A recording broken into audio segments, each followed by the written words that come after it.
Gracias al Señor por este tiempo tan glorioso en su presencia. Somos transformados, somos renovados, somos fortalecidos, desafiados, consolados, sanados en su presencia. Amén. Yo quiero pedirle, por favor, si es tan amable en acompañarme a orar una vez más. Me toca a mí abrir este congreso, la primera enseñanza, y quiero rogar al Señor por su gracia sobre todos nosotros para recibir su palabra. Amén. Señor, muchas gracias una vez más con todo el corazón por tu bondad, por tu fidelidad, por todo lo que solo tú puedes hacer. Gracias, Señor, que nos has reunido aquí para recibir tu palabra, para ser transformados por tu palabra y por el poder de tu Espíritu Santo. Señor, nos disponemos a ti con todo el corazón. Háblanos, transfórmanos. Queremos ser desafiados. Queremos tener un entendimiento más alto y más profundo de tu presencia y de la adoración que mereces tú, Señor, en el nombre de Jesús. Amén. Bien, pues estamos por fin en el Congreso 2025 de Alabanza. Y ¿recuerdan cómo se llama el Congreso? Lo puede ver aquí a los lados. Un lugar para ti. Yo quiero pedirle, por favor, que vayamos a Primero de Crónicas, capítulo 15, y vamos a leer a partir del versículo 15. Primero de Crónicas 15, que es el texto lema y el texto base de todo lo que vamos a estar hablando en este congreso en estos días. Dice así: hizo David también casas para sí en la ciudad de David, y arregló un lugar para el arca de Dios, y le levantó una tienda. Entonces dijo David: el arca de Dios no debe ser llevada sino por los levitas, porque a ellos ha elegido Jehová para que lleven el arca de Jehová y le sirvan perpetuamente. Y congregó David a todo Israel en Jerusalén para que pasasen el arca de Jehová a su lugar, el cual le había él preparado. Reunió también David a los hijos de Aarón y a los levitas. Y ahí empieza a describir los nombres. Nos lo vamos a brincar y vamos a ir hasta el versículo 12, por favor.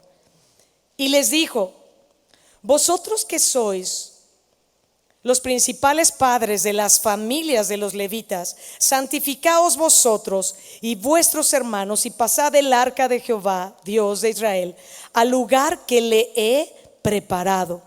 Pues por no haberlo hecho así vosotros la primera vez, Jehová nuestro Dios nos quebrantó, por cuanto no le buscamos según su ordenanza.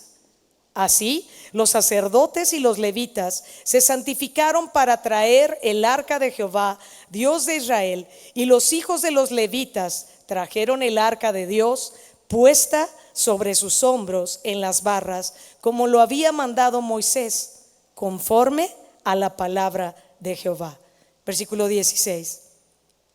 Asimismo dijo David a los principales de los levitas que designasen de sus hermanos a cantores con instrumentos de música, con salterios y arpas y címbalos, que resonasen y alzasen la voz con alegría.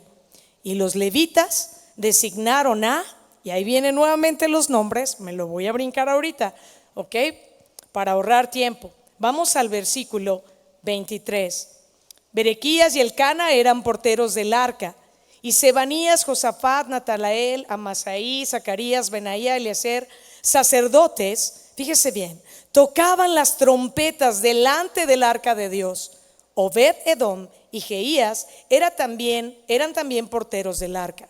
Versículo 25. David pues y los ancianos de Israel y los capitanes de millares fueron a traer el arca del pacto de Jehová de casa de Obed Edom con alegría. Diga conmigo: con alegría. Y esto está tremendo, dice: y ayudando Dios a los levitas que llevaban el arca del pacto de Jehová, sacrificaron 7 novillos y 7 carneros. Y David iba vestido de lino fino, y también todos los levitas que llevaban el arca, y asimismo los cantores, y que Nías era maestro de canto entre los cantores. Llevaba también David sobre sí un efod de lino. De esta manera llevaba todo Israel el arca del pacto de Jehová con júbilo y sonido de bocinas y trompetas y címbalos y al son de salterios y arpas. Pero cuando el arca del pacto de Jehová llegó a la ciudad de David, Mical, hija de Saúl, mirando por una ventana, vio al rey que saltaba y danzaba y lo menospreció en su corazón. Este es el texto de donde está partiendo todo lo que vamos a hablar y lo que estamos cantando. ¿Se dio cuenta? Desde el primer canto. Con júbilo y sonido de trompetas, con címbalos al son de las cuerdas, ¿verdad? Está aquí. Estamos cantando su palabra. Pero ¿cómo es que llegamos a este punto de la historia del pueblo de Israel? A este punto en el que ellos tenían que traer el arca. ¿Por qué tenían que llevar el arca a Jerusalén? Mis amados, vamos a hacer un recorrido bíblico lo más breve, lo más resumido posible y lo más rápido acerca de varios de los lugares donde el arca de Dios estuvo y por qué llegamos hasta este punto. Entonces, estoy segura que todos sabemos que el primer lugar donde se menciona el arca en la Biblia, ¿dónde es? Nadie dice nada, ¿verdad? ¿Para qué? Mejor se quedan así esperando, al cabo lo va a decir. ¿Cuál es el primer lugar?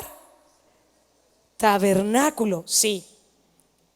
Éxodo 25 narra que Dios le da instrucciones precisas a Moisés para construir el arca del pacto en el tabernáculo del desierto.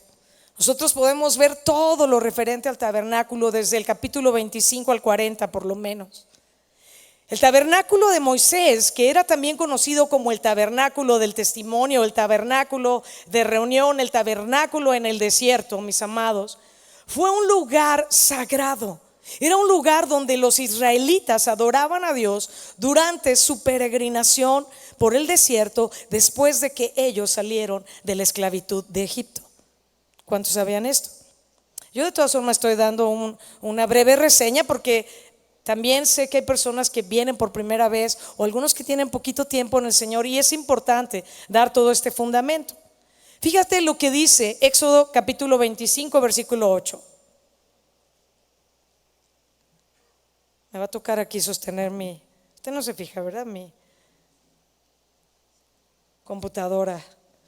Dice, y harán un santuario para mí, esto lo está diciendo Dios, y habitaré ¿qué? En medio de ellos, conforme a todo lo que yo te muestre, el diseño del tabernáculo y el diseño de todos sus utensilios, así lo haréis. Dios escogió, mis amados, al pueblo de Israel para ser su Dios, para habitar entre ellos. Y Él fue muy claro en dar todas las indicaciones de todo lo que tenía que ver con su presencia, en la manera de acercarse. Mire lo que dice Levítico 26:11, por favor. Vamos a leer hasta el versículo 13. Yo pondré mi morada en medio de vosotros y mi alma no os abominará. Andaré entre vosotros, seré vuestro Dios y vosotros seréis mi pueblo. Dios dio instrucciones a Moisés, mis amados, para que él hiciera un santuario portátil. Era en forma de tienda desarmable. En hebreo se utilizaban varios términos para referirse al tabernáculo, como ya te mencioné. La palabra original significa también habitación. ¿Sabes por qué? Porque era el lugar donde Dios habitaba. Entonces, dice que era un santuario portátil. Dicho de otra manera, era como una tienda de campaña grandísima que se movía según la guía de Dios. Y esta guía de Dios estaba simbolizada a través de la nube que se movía y a través de la columna de fuego que de pronto venía y reposaba sobre el tabernáculo. El tabernáculo era una estructura portátil, entonces hecha de madera, metal y telas. Estaba dividido en 3 áreas y estoy segura que la mayoría lo sabe: el atrio, el lugar más grande, el lugar santo y el lugar santísimo, donde solamente el sumo sacerdote podría entrar. Había un mobiliario ahí, en el lugar santo, en el lugar santísimo. Había varios objetos sagrados, entre ellos el principal, el arca del pacto. También, si tú lees los capítulos que te mencionaba de Éxodo, te darás cuenta que allí estaba la mesa de los panes de la proposición, el candelabro y el altar del incienso. Ahora, el arca del pacto estaba cubierta por una serie de telas y pieles de animales. Tú puedes leer Éxodo 40, versículos 1 al 21. ¿Qué significaba el tabernáculo de Moisés? ¿Qué simbolizaba el arca en el tabernáculo? Bueno, el tabernáculo representaba la presencia de Dios en medio de su pueblo. Implicaba adoración, pues era el lugar donde los israelitas podían adorar a Dios y ofrecerle sacrificios. También, mis amados, el tabernáculo simbolizaba claramente la separación entre lo sagrado, que es lo de Dios, y lo profano, que era lo del mundo, lo de afuera. Y sabemos también que el tabernáculo es una imagen clara de Cristo. Todo habla de Cristo, se trata de Él. Y también es una imagen de la vida cristiana. Ahora, si tú empiezas a leer Éxodo capítulo 25, te vas a dar cuenta que Dios inicia hablando primero del arca. Esto nos puede ayudar a entender que es así como Dios inicia a trabajar con el corazón, con el ser humano. Todo lo que Dios empieza a hacer es primero, ¿dónde? De adentro, ¿qué? Hacia afuera. No empieza por fuera. No se trata de cambiar formas y maneras no. El Señor nos da un nuevo corazón cuando Él viene a nosotros. Cuando nos arrepentimos de nuestros pecados y ponemos nuestra fe en Jesús para el perdón de nuestros pecados, recibimos esa vida eterna, la salvación. Somos hechos nuevas criaturas. Dios nos quita ese corazón de piedra y nos da un nuevo corazón, un corazón de carne. Así inicia la obra de Dios en el corazón humano. Ahora, vamos a hablar un poquito acerca del arca de Dios, que estaba en el lugar santísimo. Este lugar, mis amados, era la otra parte del santuario. Era un sitio oscuro. Era un sitio que representaba la morada de Dios y contenía solamente un mueble. Este mueble era el arca de la alianza. Esta arca tenía 1.15 por 70 centímetros y era de madera de acacia cubierta con oro. Y la tapa de este mueble era conocida como el propiciatorio, y este era de oro puro. Además tenía en sus extremos querubines labrados del mismo metal, oro. En el arca también estaban depositadas las tablas de la ley, una urna con maná, que es el pan que descendió del cielo, y la vara de Aarón que reverdeció. El arca, como la mayoría de los muebles del tabernáculo, tenía anillos alrededor de ella para transportarla, con 2 cañas de madera forradas también de oro. Por causa del tiempo no podemos detenernos en tanto que hay detrás de esto del tabernáculo. Tenemos que avanzar. Es solamente una reseña para dar fundamento a todo lo que vamos a seguir hablando. Pero podemos hablar un poquito del arca. ¿Qué simbolizaba cada elemento que la formaba? Como en los demás muebles del tabernáculo, la madera y el oro describen, en primer lugar, las 2 naturalezas de nuestro Señor Jesucristo. Él totalmente Dios, totalmente Rey, pero Él haciéndose totalmente hombre.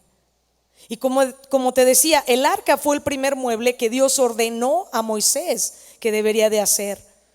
Y por estar en el lugar santísimo, eso nos revela la preeminencia del Señor Jesús en todo.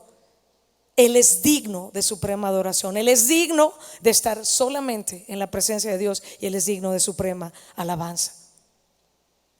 El propiciatorio era muy importante en este misterio. Como te decía, era de oro puro. Este no tenía madera. Es decir, era de una obra divina totalmente. Solo tenía que ver con Dios.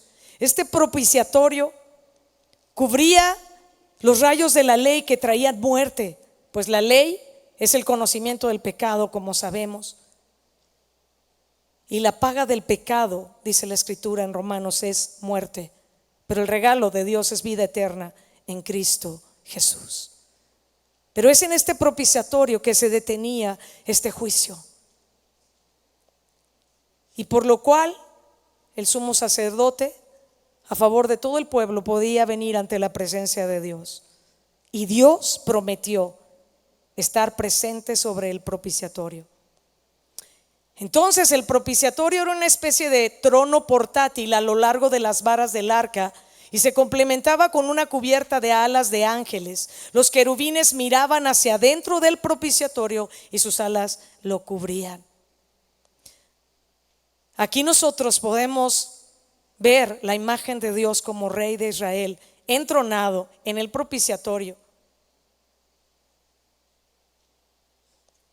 Mucho más allá del lugar donde se encontraba el arca en el desierto o en su tienda, el tabernáculo. Bien, estaba hecho de oro y tenía estos dos querubines en cada extremo. Es por eso que allí en el propiciatorio, el hombre y Dios pueden encontrarse. Esta es la obra de Dios, la salvación que proviene de Dios a través de su Hijo amado, Jesucristo. Jesús, el hombre que ha cruzado el atrio, pasado por el altar santo, disfrutado del pan del cielo, el que es la luz divina y del perfume celestial, y ahora se encuentra con Dios cara a cara. Ahí es el asiento del perdón para nosotros. Y gracias a Él, por la obra del Calvario, es que podemos estar en su presencia y que tenemos esta libertad para adorarle. ¿No quiere darle un fuerte aplauso a nuestro Dios? Decirle gracias, Señor. Ahora fíjese, si nosotros seguimos escudriñando la Escritura, usted se va a dar cuenta que después de ahí la Escritura narra cómo transportan el arca por el desierto durante 40 años. 40 años que Él estuvo con el pueblo de Israel ahí, caminando en el desierto, en el tabernáculo. Pero yo le quiero mencionar algunas otras ocasiones. A ver para cuánto me alcanza ahorita el tiempo. Pero quiero narrarle algunas etapas hasta llegar nuevamente a la etapa donde partimos. ¿Estamos listos? ¿Ya traen su Biblia? Necesitamos a los adoradores más rápidos del oeste para buscar los textos. Bien, fíjese bien, vamos a ver un segundo punto del arca. Cuando los sacerdotes cruzaron el río Jordán con el arca, le iba a decir, ¿se acuerda de eso? ¿Verdad? Y usted va a decir, sí, pero ¿cómo se va a acordar si usted no estuvo ahí, verdad? Pero bueno, nos acordamos porque está en la Biblia. Josué capítulo 3, 1 al 6. Quiero pedirte que lo leamos, lo vamos a leer rápidamente. Dice así: Josué se levantó de mañana y él y todos los hijos de Israel partieron de Sittim y vinieron hasta el Jordán y reposaron allí antes de pasarlo. Y después de 3 días los oficiales recorrieron el campamento y mandaron al pueblo diciendo: cuando veáis el arca del pacto de Jehová vuestro Dios y los levitas, sacerdotes que la llevan, vosotros saldréis de vuestro lugar y marcharéis en pos de ella, a fin de que sepáis el camino por donde habéis de ir, por cuanto vosotros no habéis pasado antes de ahora por este camino, Dios guiándoles en medio de toda circunstancia. Dice: pero entre vosotros y ella haya distancia como de 2000 codos, no os acercaréis a ella. Y Josué dijo al pueblo: santificaos, porque mañana hará maravillas, Jehová hará maravillas entre vosotros. Y habló Josué a los sacerdotes diciendo: tomad el arca del pacto. Se fija, otro de los nombres. Y pasad delante del pueblo. ¿Quiénes lo tenían que llevar? ¿Y a quiénes les dijo? A los sacerdotes, ¿verdad? Y ellos tomaron el arca del pacto y fueron delante del pueblo. Versículo 8: y los hijos de Israel lo hicieron así como Josué les mandó. Después aquí vamos a ver cómo el pueblo construye un monumento, ya que se abrieron las aguas del Jordán. ¿Sí? Vamos a leer. Bueno, le voy a leer aquí el versículo 8 que estaba leyendo y luego me voy a pasar a este otro aspecto. Y los hijos de Israel lo hicieron así como Josué les mandó. Tomaron 12 piedras de en medio del Jordán, como Jehová lo había dicho a Josué, conforme al número de las tribus de los hijos de Israel, y las pasaron al lugar donde acamparon y las llevaron allí. Josué también levantó 12 piedras en medio del Jordán, en el lugar donde estuvieron los pies de los sacerdotes que llevaban el arca del pacto, y han estado allí hasta hoy. Y los sacerdotes que llevaban el arca se pararon en medio del Jordán hasta que se hizo todo lo que Jehová había mandado a Josué que dijese al pueblo, conforme a todas las cosas que Moisés había mandado a Josué, y el pueblo se dio prisa y pasó. Y cuando todo el pueblo acabó de pasar, también pasó el arca de Jehová y los sacerdotes en presencia del pueblo. Ahora vamos a ver un tercer aspecto. Cuando el pueblo construye un monumento después de que se abrieron las aguas del Jordán. Eso está ahí en Josué capítulo 4. Bueno, es parte, de lo que les acabo de leer. Así lo hicieron. Siguiente etapa, fíjense. Esta ocasión cuando marchan con el arca alrededor de Jericó. Esa es una historia que todavía conocemos todos más, ¿verdad? Vamos a Josué capítulo 6, por favor. Eso está tremendo. Yo quiero que tú puedas empezar a tener una perspectiva de distintos momentos en los que el arca de Dios estaba ahí presente. Mas Jehová dijo a Josué: mira, yo he entregado en tu mano a Jericó y a su rey con sus varones de guerra. Rodearéis pues la ciudad, todos los hombres de guerra, yendo alrededor de la ciudad una vez, y esto haréis durante 6 días. Y 7 sacerdotes llevarán 7 bocinas de cuernos de carnero delante del arca, y al 7º día daréis 7 vueltas a la ciudad, y los sacerdotes tocarán las bocinas. Y cuando toquen prolongadamente el cuerno de carnero, así que oigáis el sonido de la bocina, todo el pueblo gritará a gran voz, y el muro de la ciudad caerá. Entonces subirá el pueblo cada uno derecho hacia adelante. Tú después puedes leer todo el pasaje completo, por causa del tiempo no lo voy a leer, pero te lo resumo. El pueblo de Dios obedeció y sucedió exactamente como Dios había dicho. Amén. Ahora fíjate, otra etapa. Jueces capítulo 20, versículo 27. Bueno, desde el 26, vamos a leer 26 al 28. Aquí nos narra cómo el arca es llevada a Betel. Dice así, Jueces 20, 26 al 28. Entonces subieron todos los hijos de Israel y todo el pueblo, y vinieron a la casa de Dios y lloraron, y se sentaron allí en presencia de Jehová, y ayunaron aquel día hasta la noche, y ofrecieron holocaustos y ofrendas de paz delante de Jehová. Y los hijos de Israel, fíjese en esta frase, preguntaron a Jehová. Diga conmigo, preguntaron, porque después no lo van a hacer. Por eso quise enfatizarlo. Preguntaron a Jehová, pues el arca del pacto de Dios estaba allí en aquellos días. Y Finés, hijo de Eleazar, hijo de Aarón, ministraba delante de ella en aquellos días. Y dijeron: ¿volveremos aún a salir contra los hijos de Benjamín, nuestros hermanos, para pelear, o desistiremos? Y mira la respuesta de Dios. Y Jehová dijo: subid, porque mañana yo os los entregaré. Aquí era un asunto fuerte, era un asunto que implicaba una guerra, un conflicto tremendo. Pero ellos entendieron que si la presencia de Dios no iba con ellos, ¿qué podían hacer? Aquí todavía lo entendían y le preguntaron. Sigamos avanzando en la historia, en los distintos lugares. Yo le animo, es tremendo, es una riqueza. Mire, le voy a abrir mi corazón. Me costó mucho trabajo resumir, ¿verdad? Porque decía, híjole, y esto, y voy a decir también esto, y no, pero mejor esto, y mejor ya para alcanzar por el tiempo, ¿no? Ahora vamos a ver el arca en el tabernáculo en Silo. Josué 18:1 dice: toda la congregación de los hijos de Israel se reunió en Silo, y erigieron allí el tabernáculo de reunión después que la tierra les fue sometida. Se levantó ahí el tabernáculo en Silo, y el arca fue llevada ahí. Aquí en Silo pasaron varias cosas. Ahí estuvo establecido un tiempo el tabernáculo. Fíjese muy bien, Acabamos de leer Josué capítulo 18. Ahora le voy a pedir que leamos primero de Samuel capítulo 3, versículo 3. Fíjese qué sucedió aquí en Silo, cerca del arca. Dice: el joven Samuel ministraba a Jehová en presencia de Elí, el sumo sacerdote.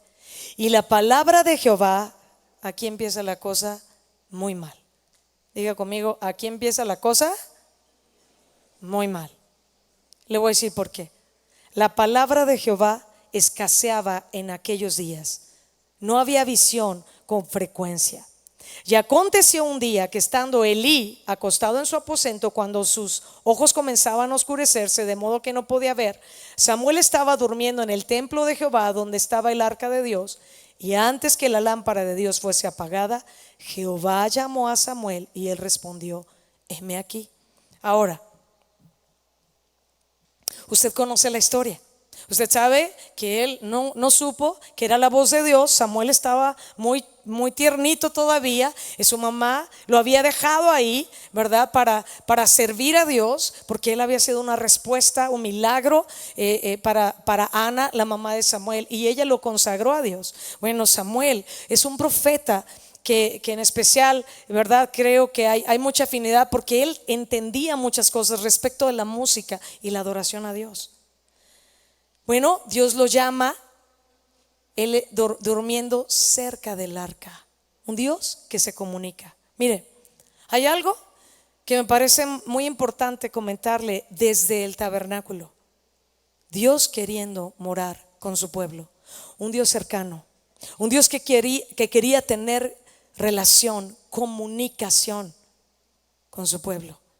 Habitar entre ellos, guiarlos, protegerlos. Ese es el corazón de nuestro Dios desde el Antiguo Testamento, desde siempre. Ahora, Dios le habla a Samuel, y bueno, ya sabemos que él pues pensaba que fue el sacerdote, y va con él otras 2 veces, y ya luego el sacerdote entendió y dijo: ¿sabes qué? Si vuelves a escuchar esta voz, es Dios que te está hablando, y tú dile: habla, Señor, heme aquí. Hablas, Dios, que tu siervo escucha. Y bueno, así está la historia. Quiero decirle que Silo era un lugar central de adoración. Se convirtió en un lugar central de adoración por muchos años. No fue poco tiempo. Ahora, en Silo también sucedió otra cosa. ¿Se acuerda cuando le dije que la cosa se empezó a poner muy mal? ¿Por qué fue? Porque empezó a escasear la palabra de Dios. ¿Sabe por qué hay tanta distorsión alrededor de iglesias o lugares que dicen que son iglesias que adoran a Dios? En la alabanza y la adoración, ¿sabe por qué hay tanta distorsión? Porque no estamos apegados, o no se está apegado a la palabra. Porque hay escasez de palabra. Porque no se hacen las cosas como Dios lo estableció. Y vamos a ver ahorita en otros ejemplos que las cosas que Dios estableció desde el principio no son negociables. Aunque tengas un buen corazón, aunque hayas hecho una buena música con un corazón sincero. ¿Me explico? Pero bueno, ahorita hablamos de esas cosas. Si los filisteos ahí toman el arca de Dios. Yo le quiero pedir por favor que vayamos a 1 de Samuel capítulo 4. 1 de Samuel 4 dice: y Samuel habló a todo Israel. Permítame un instante. Y Samuel habló a todo Israel. Por aquel tiempo salió Israel a encontrar en batalla a los filisteos, y acampó junto a Ebenezer. Y los filisteos acamparon en Afec. Y los filisteos presentaron una batalla a Israel, y trabándose el combate, Israel fue vencido delante de los filisteos, los cuales hirieron en batalla en el campo como a 4,000 hombres. Cuando volvió el pueblo al campamento, los ancianos de Israel dijeron: ¿por qué nos ha herido hoy Jehová delante de los filisteos? Traigamos a nosotros de Silo el arca del pacto. ¿Se da cuenta? Ay, las cosas están mal, ahora sí hay que buscar a Dios. Es que y ellos echándole la culpa a Dios, ¿no? ¿Por qué Dios no nos ha hecho esto? ¿No les suena a cuántas veces nosotros, como hijos de Dios y aún como sus siervos, podemos en un momento no consultar a Dios en nuestra vida, no tomarle en cuenta, tomar nuestras decisiones y luego pensar que es Dios, cuando Dios no tiene nada que ver con las consecuencias de nuestras decisiones y de que ni siquiera le preguntemos y demos por hecho que Él tiene que respaldarnos. No es así, mis amados. Él es Dios, Él es el soberano. Él no está para hacer lo que nosotros queramos o digamos. Nosotros estamos para hacer lo que Él diga y ordene. Amén.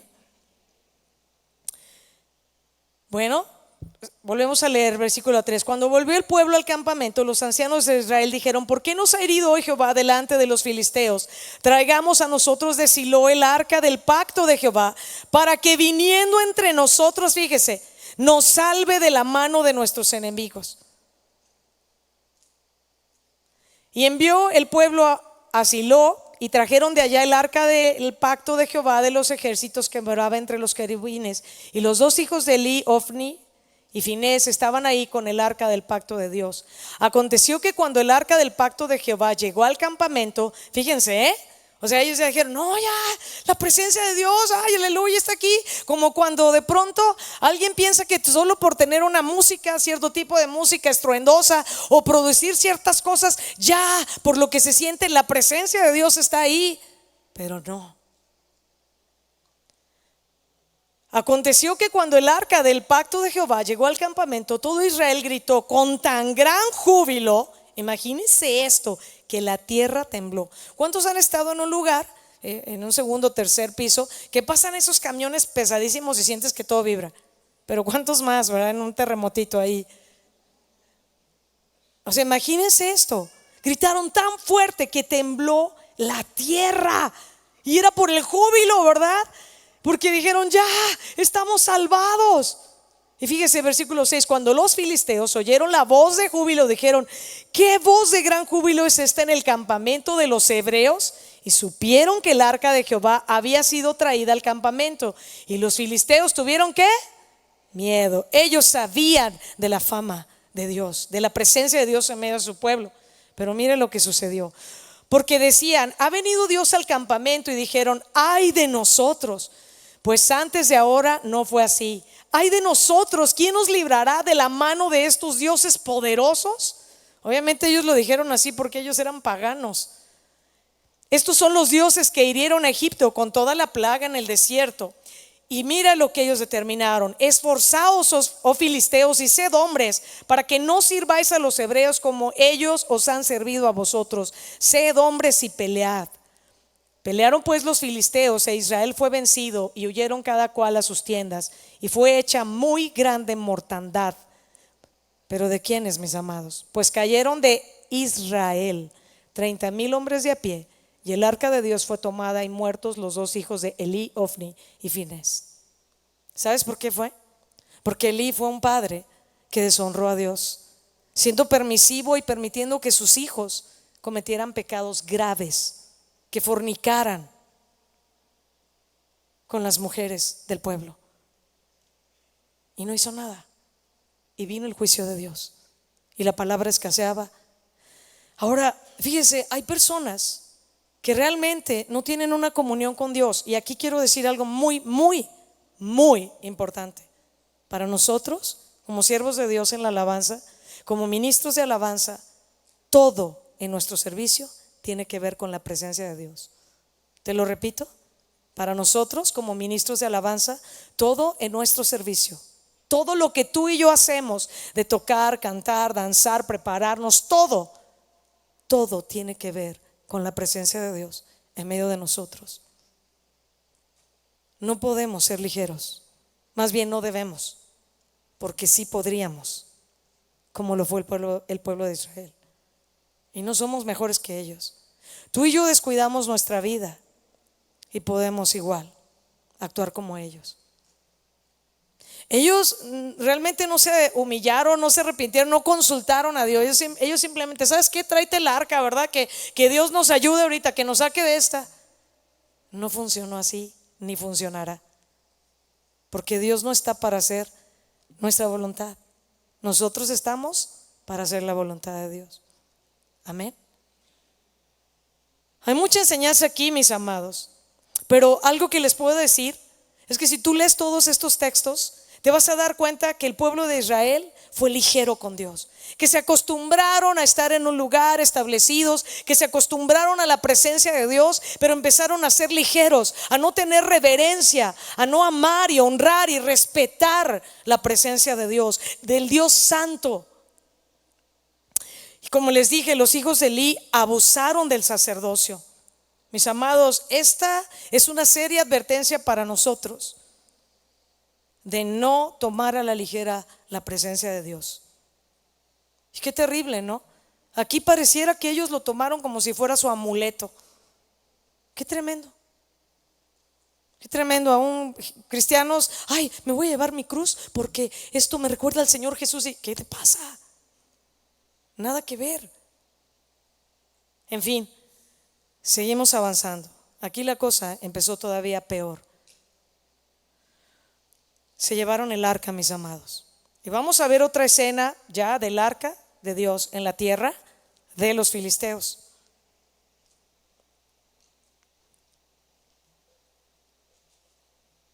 Capítulo 5, seguimos leyendo.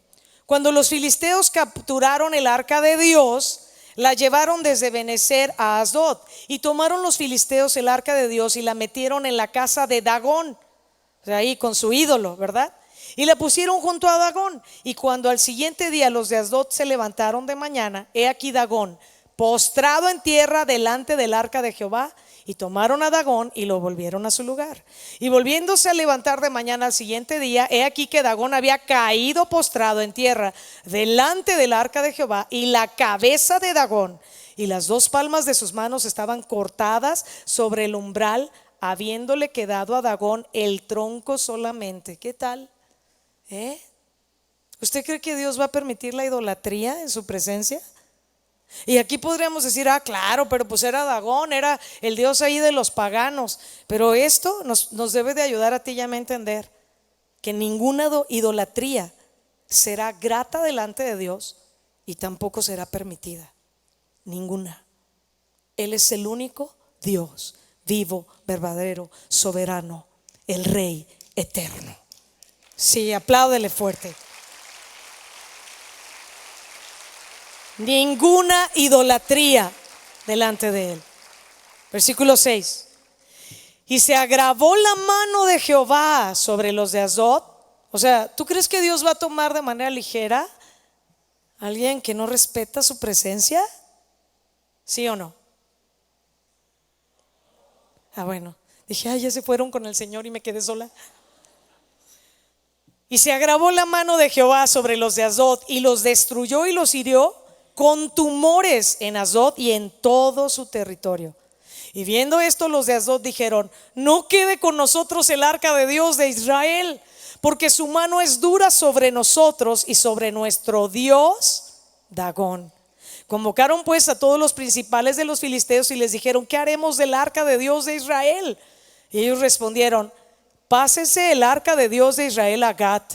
Y pasaron allá el arca del Dios de Israel, y aconteció que cuando la habían pasado, la mano de Jehová estuvo contra la ciudad con gran quebrantamiento, y afligió a los hombres de aquella ciudad, desde el chico hasta el grande, y se llenaron de tumores. Entonces enviaron el arca de Dios a Ecrón, ¿verdad? Dijeron: no sáquenla de esta ciudad. Y cuando el arca de Dios vino a Ecrón, los ecronitas dieron voces diciendo: han pasado a nosotros el arca del Dios de Israel para matarnos a nosotros y a nuestro pueblo. ¿Se fija cómo expresa, cómo habla la gente que no conoce a Dios? Tan equivocados por eso, porque no le conocen. Y enviaron y reunieron a todos los príncipes de los filisteos, diciendo: enviad el arca del Dios de Israel y vuélvase a su lugar, y no nos mate a nosotros ni a nuestro pueblo, porque había consternación de muerte en toda la ciudad, y la mano de Dios se había agravado allí, y los que no morían eran heridos de tumores, y el clamor de la ciudad subía al cielo. Entonces, ¿cuál es la siguiente escena que vemos aquí? Sigamos avanzando. Aquí en el capítulo 6 de 1 de Samuel. Los filisteos devuelven el arca.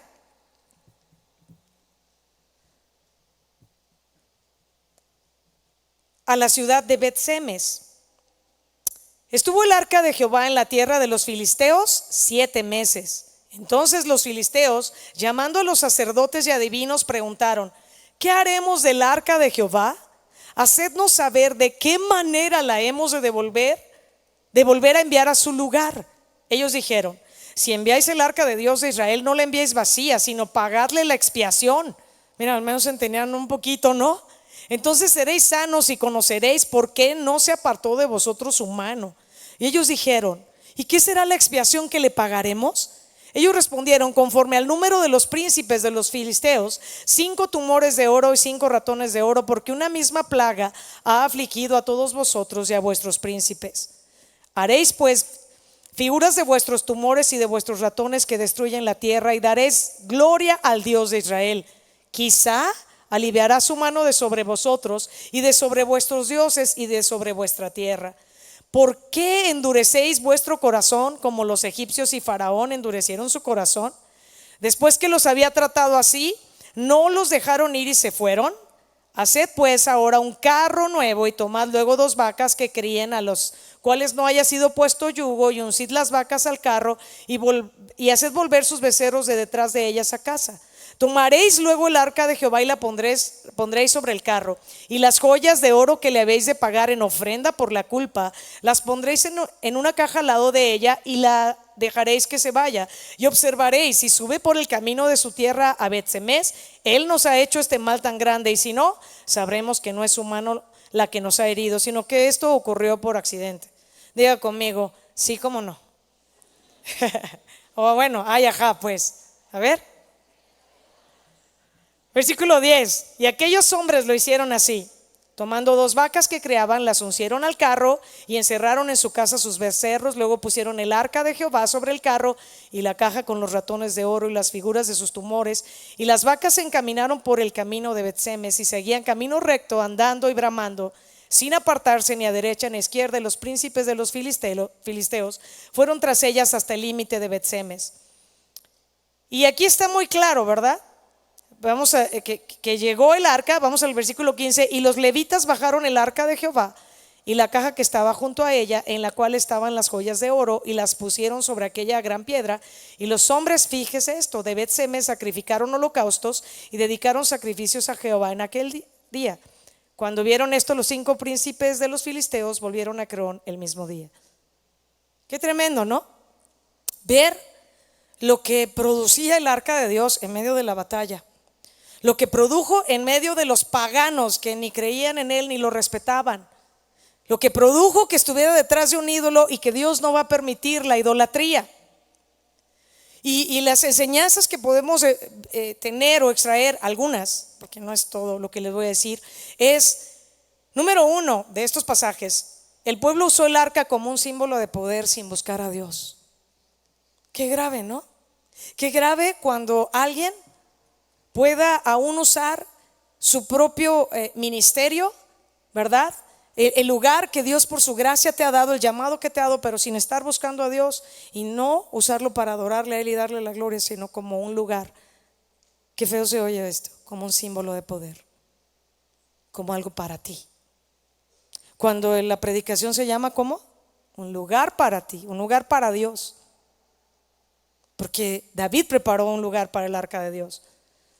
Saben, también necesitamos entender que no podemos manipular a Dios ni a su presencia, que debemos respetarlo y honrarlo, que no debemos ser ligeros.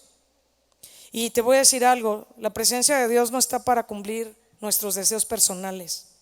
Más bien tú y yo debemos de buscar la presencia de Dios para buscar y hacer su voluntad, sus mandamientos.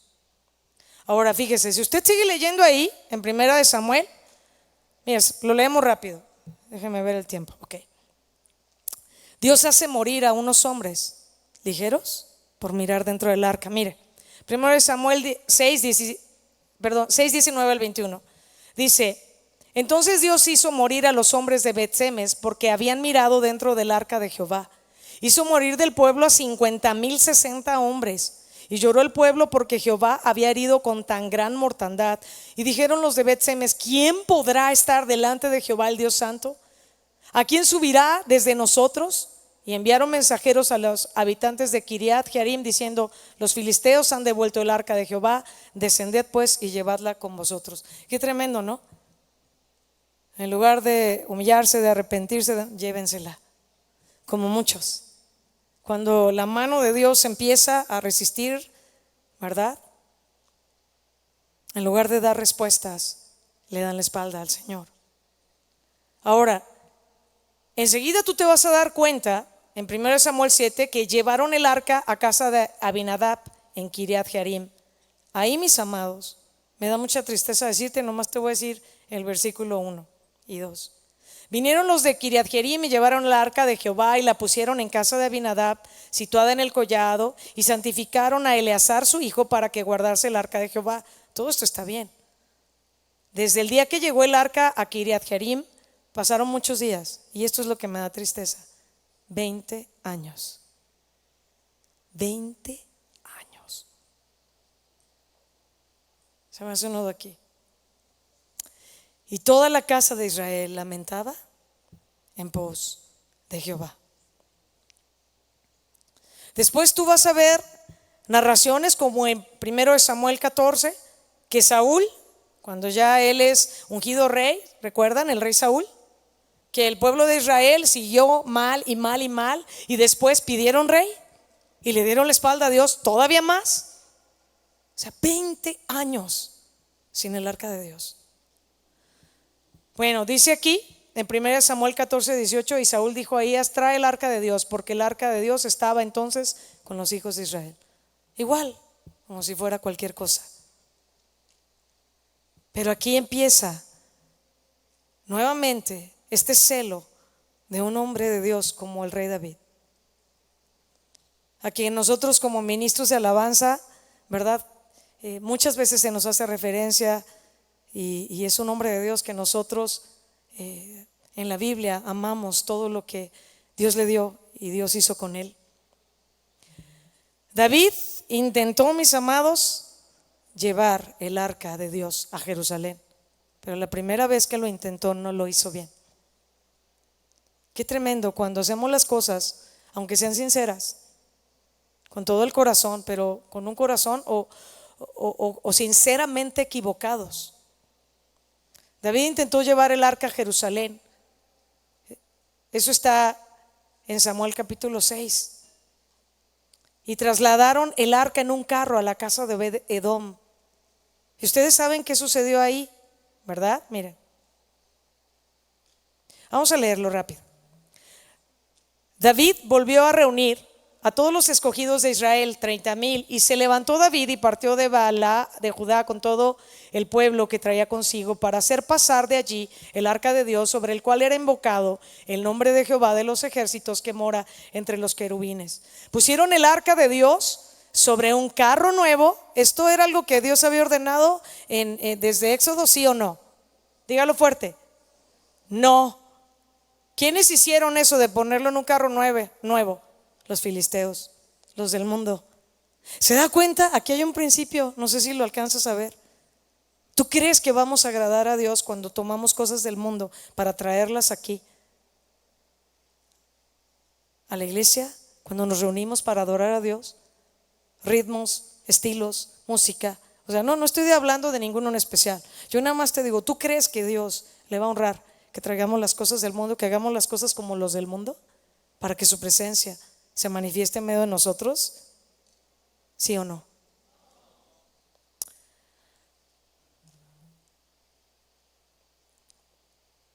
Sobre un carro nuevo, y la llevaron de la casa de Abinadab, que estaba en el collado, y Usa y Ahío, hijos de Abinadab, guiaban el carro nuevo.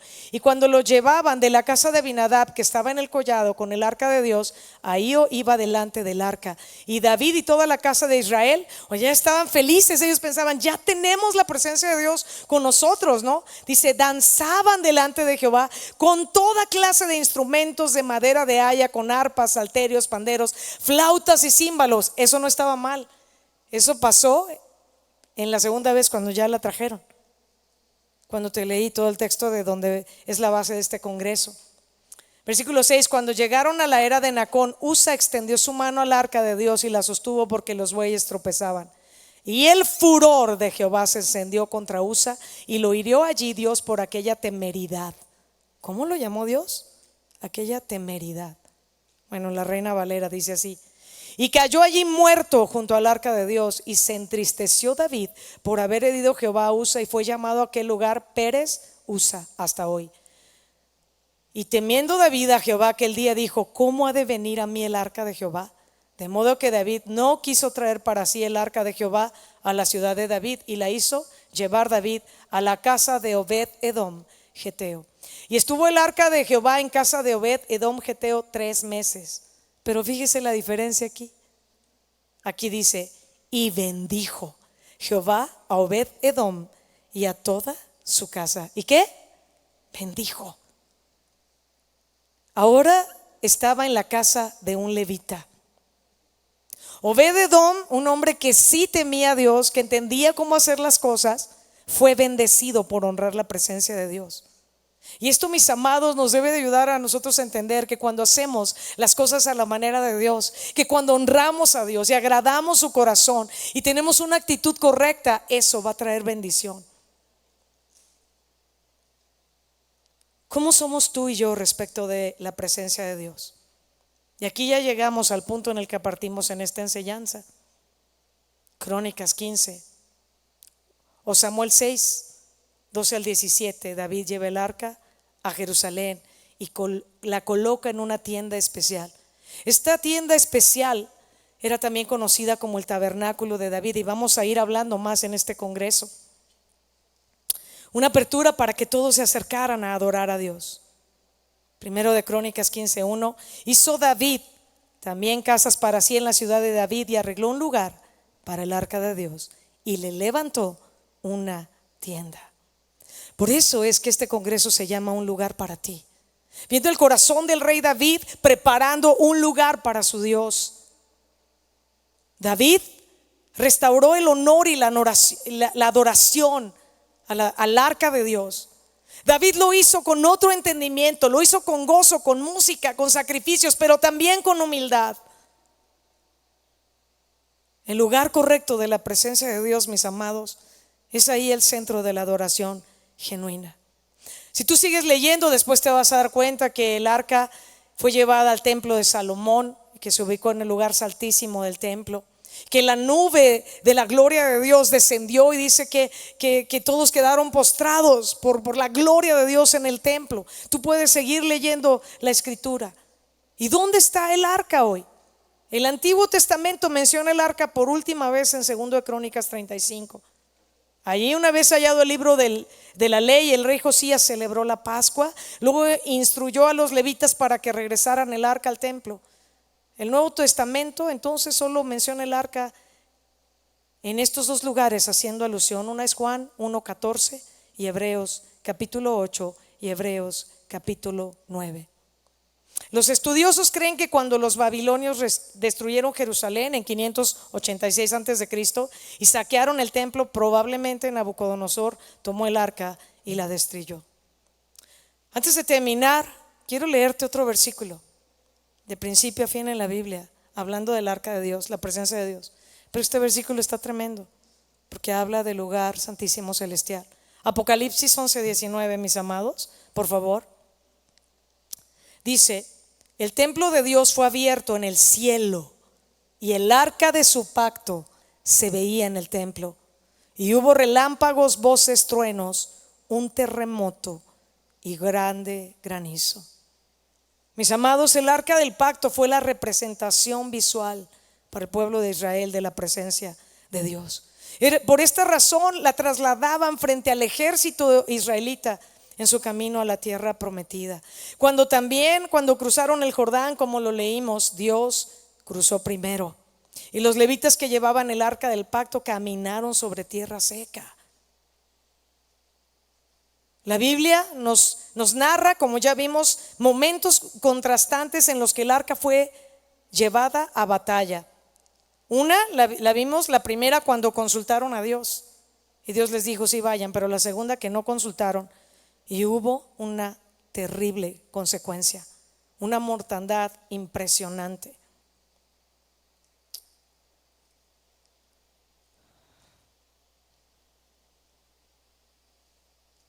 Quiero irme hacia el final.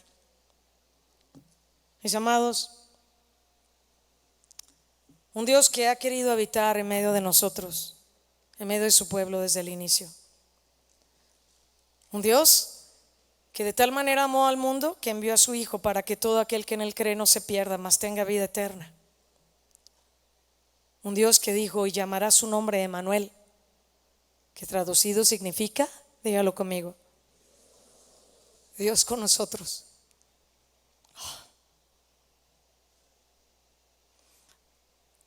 Tú y yo no teníamos derecho de acercarnos a Él, el Dios Santo, pero es por la obra de Cristo. ¿Sabes? Este versículo de Dios con nosotros, Emmanuel, normalmente como que se le da mucho énfasis o importancia solo en Navidad, pero no es un mensaje solo para hablar del nacimiento de Jesús. Dios con nosotros, la obra de Cristo en el Calvario, abriendo el lugar santísimo, rasgando el velo, para que tú y yo pudiéramos tener acceso a la presencia de Dios, para que la presencia de Dios ahora pudiera habitar en nosotros. Y por eso Jesús decirle a la samaritana, no se trata de un lugar, no es allá o acá donde se tiene que adorar. Los verdaderos adoradores adorarán al Padre en espíritu y en verdad, porque también el Padre tales adoradores busca que le adoren. Amados, nuestra adoración es por medio de Cristo. Nuestro servicio es por medio de Cristo, es por gracia. Pero no debemos ser ligeros con la presencia de Dios. Tú y yo necesitamos amar, respetar, valorar, conocer la palabra para entender todo lo que significa y lo que implica que la presencia de Dios esté en medio de nosotros, que se manifiesta en medio de la alabanza y la adoración de su pueblo. Y que Él habita en medio de la alabanza, y que Él ha venido a ser morada en nosotros, que ahora nosotros somos el tabernáculo. Amén. Yo quiero pedir al equipo de alabanza que me acompañe. Quiero cerrar con un canto que el Señor nos dio hablando de este pasaje, con un canto en el que tú y yo podamos decirle al Señor: yo quiero ser ese lugar, yo quiero ser un lugar para ti. Amén. Quiero invitarte a ponerte de pie. Quiero invitarte a que tú hables con nuestro Dios, a que iniciemos este congreso con un corazón humilde y con arrepentimiento sincero. Si es que en alguna manera el Espíritu Santo ha hablado a tu corazón de que has sido ligero con la presencia de Dios, de que la forma que le has estado sirviendo, como ves las cosas, de las cosas que escuchas, de lo que ves, de lo que te llenas para luego venir aquí y aparentemente cantarle a Él y adorar con la iglesia al Señor, en realidad es algo abominable delante de Él. Eso solo tú lo sabes delante de Dios. Pero si tú con un corazón sincero te has esforzado en su gracia y solamente quieres decirle: yo no me quiero apartar de ti, yo no quiero ser ligero con tu presencia, yo te amo, yo te amo, yo no tenía derecho de adorarte, pero tú me has acercado a ti, yo no quiero ser ligero. Entonces te invito a levantar tus manos y a comprometerte nuevamente con Dios, a decirle: yo voy a amar tu presencia y la voy a respetar, me voy a alegrar, pero no voy a hacer cosas que te deshonren, Señor, con mi vida.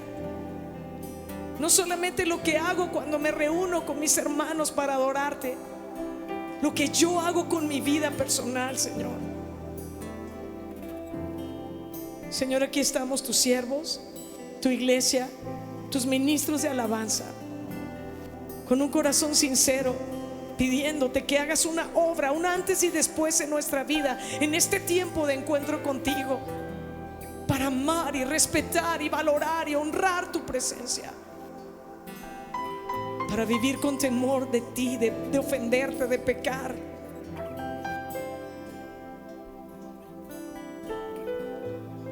Queremos adorarte en verdad, Señor.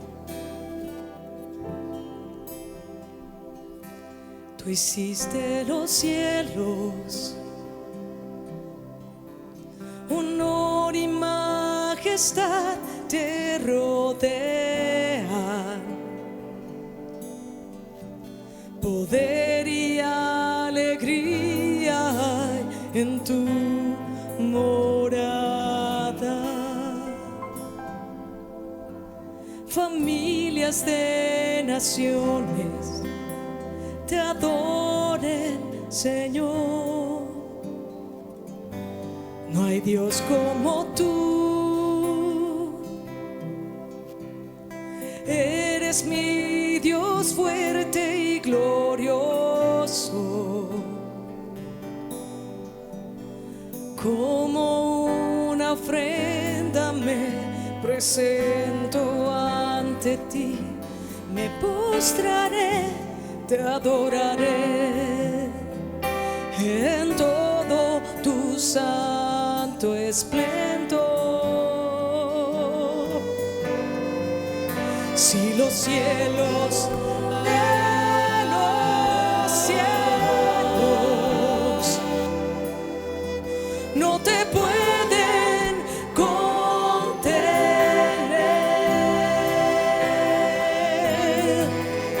no se trata de un lugar donde tú puedas estar. Yo amo tu presencia y anhelo ser un lugar para ti, donde quieras habitar, donde pueda ofrecerte la gloria y poder que tu nombre merece. Mi corazón rendido a ti, ese es el lugar donde una adoración constante con mi vida quiero entregar.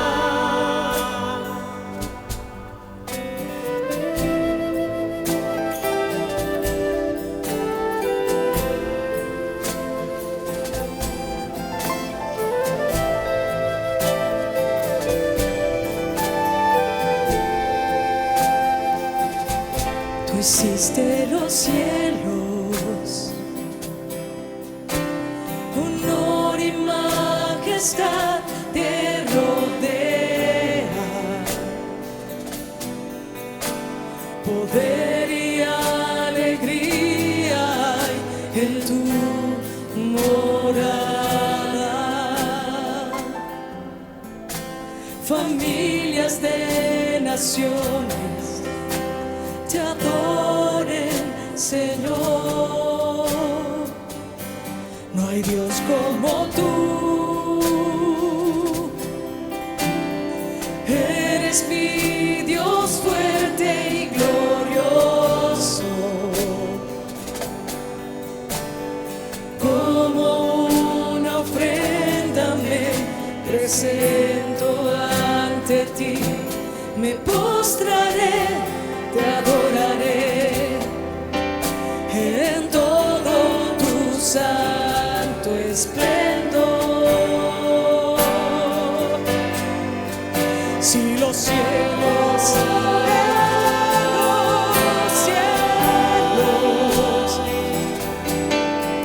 no te pueden contener,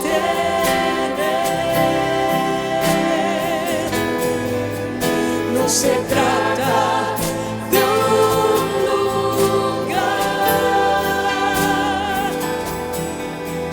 donde tú puedas estar.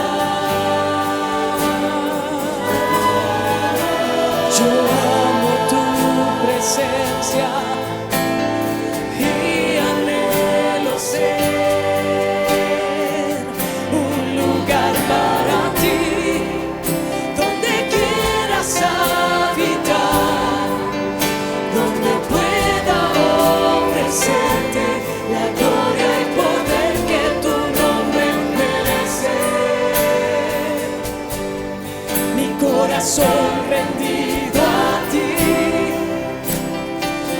Ese es el lugar donde una adoración constante con mi vida quiero entregar. Un lugar para ti donde quieras habitar, donde pueda ofrecerte la gloria y poder que tu nombre merece. Mi corazón rendido a ti, ese es el lugar donde una adoración constante con mi vida quiero entregar.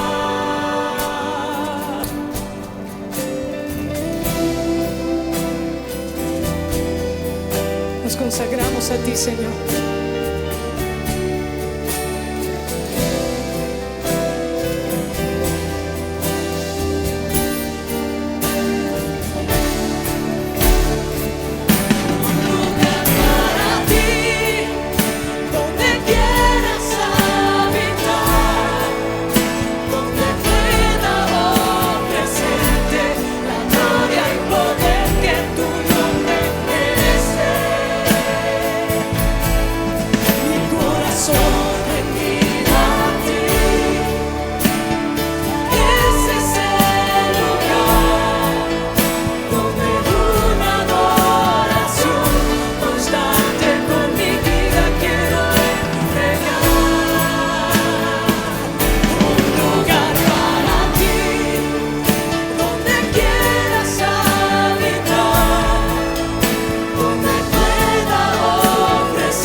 Gracias, Señor,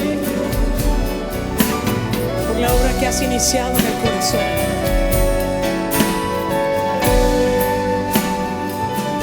Gracias, Señor. Te adoramos, te amamos, Señor. Amamos tu presencia. En nada queremos deshonrarte. Gracias, Señor. Oh, gracias, Señor. Amén. Apláudele muy fuerte a Él. Queremos ofrecerte el poder, el honor, Señor, que tu nombre merece, la gloria que tu nombre merece. Te adoramos, Señor.